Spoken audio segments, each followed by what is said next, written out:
আসসালামু আলাইকুম। শিক্ষা একাডেমিতে তোমাদের সবাইকে স্বাগতম। এই ভিডিওতে আমি তোমাদেরকে সপ্তম শ্রেণীর ইসলাম শিক্ষা বই থেকে চতুর্থ অধ্যায় আখলাকের ১১২ পৃষ্ঠার এই কাজটিকে তোমরা কিভাবে সমাধান করবে আমি তোমাদেরকে তা দেখিয়ে দিব। তোমরা এই ১১২ পৃষ্ঠার কাজটিকে সমাধান করার পূর্বেই ১১১ থেকে এই লোভ সম্পর্কিত লেখাগুলোকে ভালোভাবে পড়ে নেবে।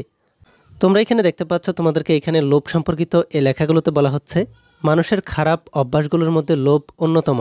লোভ মানুষকে অধঃপতনের দিকে নিয়ে যায়। একজন লোভী মানুষ সকল কিছুতেই লোভ করতে থাকে, সে কোনো কিছুতে তৃপ্ত হয় না। দুনিয়ার যে কোনো জিনিস পায় না কেননা সে আরও পেতে চায়, যার ফলে সে কোনো দিন সুখী হতে পারে না। উদাহরণস্বরূপ, একজন মানুষের যদি একটি জামা থাকে তাহলে সে আরও একটি জামা পেতে চায়। এভাবে একটি পাবার পরে সে আরও পেতে চায়। এক পর্যায়ে সে যখন অনেক জামার মালিক হয়ে যায়, সে তখন আরও জামা পেতে চায়। সে কখনো শুকরিয়া আদায় করে না। এভাবে করে একজন মানুষ তার নৈতিকতা হারায়। মানব জীবনে এভাবে প্রতিটি কাজে মানুষ লোভ করতে থাকে। একজন মুমিন বান্দা কখনো লোভী হবে না। আল্লাহ যে নিয়ামত দিয়েছেন তাতে সে শুকরিয়া আদায় করবে। একই সাথে চেষ্টা করা যাবে যাতে ভাগ্যের উন্নয়ন নিশ্চিত করতে পারে।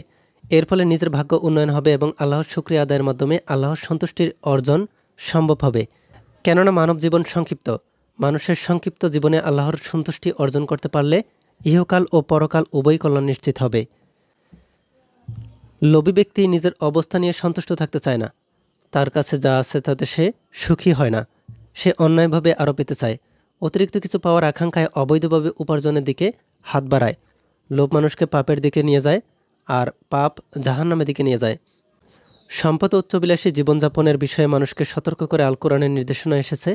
কোরআন শরীফের সূরা তাকাসুরে মহান রাব্বুল আলামিন বলেন, প্রাচুর্যের প্রতিযোগিতায় তোমাদেরকে মহাচ্ছন্ন রাখে যতক্ষণ না তোমরা কবরে উপনীত হও। সূরা তাকাসুর আয়াত নম্বর ১ থেকে ২। লোভ ও লালসা করাকে ইসলামে নিষিদ্ধ করা হয়েছে।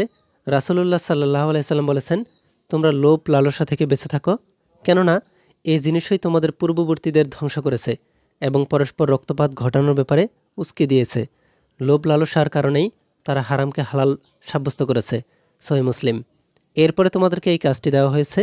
লোভ সম্পর্কিত এই কাজটিতে তোমাদেরকে বলা হচ্ছে লোভের নেতিবাচক দিকসমূহ নিয়ে জোড়ায় জোড়ায় কথোপকথন।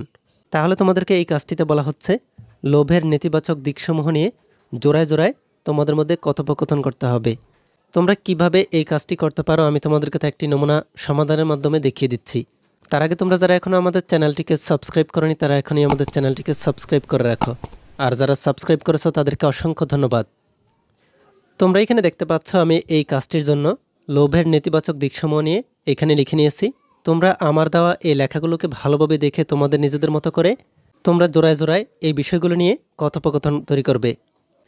তোমরা এখানে দেখতে পাচ্ছ আমি লোভের নেতিবাচক দিকসমূহের মধ্যে প্রথমে লিখেছি, লোভ মানুষের পারিবারিক জীবনে সামাজিক ও রাষ্ট্রীয় পর্যায়ে সৃষ্টি করে নানা সমস্যা এবং নিরাপত্তাহীন অশান্তির অস্বস্তিকর পরিবেশ। এরপরে হচ্ছে আপন সহোদরের মাঝে ধন সম্পদ নিয়ে ঝগড়া বিবাদ, ভাই বোনের সম্পর্ক নষ্ট, আত্মীয় স্বজনের সম্পর্ক বিচ্ছেদ এবং পাড়া প্রতিবেশীর সঙ্গে মামলা মোকদ্দমা এবং দুর্নীতিতে জড়িত হওয়ার ক্ষেত্রে অন্যতম ভূমিকা পালন করে সর্বনাশী লোভ। এরপরে হচ্ছে লোভ লালসায় প্রকৃতিতে আত্মসমর্পণ করে অন্যায়ভাবে অপরের ধন সম্পত্তি আত্মসাৎ করায় এবং মানুষের মান সম্মান ধূলিসাৎ, এমনকি অন্যদেরকে হত্যা করতেও দ্বিধাবোধ করে না। এরপরে হচ্ছে লোভী মানুষ দুটি উৎকৃষ্ট গুণ হতে বঞ্চিত, ফলশ্রুতিতে সে দুটি দোষের অধিকারী।